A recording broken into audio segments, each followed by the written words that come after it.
Video game designs tend to fall into two categories, the realistic and the obscure. Rocket League leans towards the latter. I mean, just look at it, a football game that is played using RC cars, but then again, it doesn't matter, does it?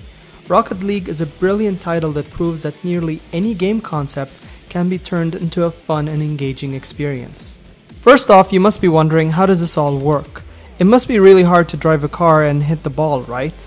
Well, it actually isn't that difficult. Driving controls are easy and precise thanks to a lock-on feature, so you wouldn't lose track of the ball. Instead, the challenge of the game lies with dealing damage with other cars and balancing your boost. Boost mines are found throughout the field and give your car a necessary push to hit the ball or take down other cars. Other features include a jumping mechanism which can be used to block the ball from hitting it or even used to give the ball an extra push to go into the goal. Game modes are somewhat limited, with the main option being how many players you face against. There is of course an exhibition mode where players can compete and rack up against the CPU to unlock extra gear. These elements are standard practice in any racing game, but what makes Rocket League so great lies in its multiplayer. It could be absolute mayhem seeing players boosting, jumping and crashing into each other just to get a goal. Thanks to the game's physics, each match feels unpredictable.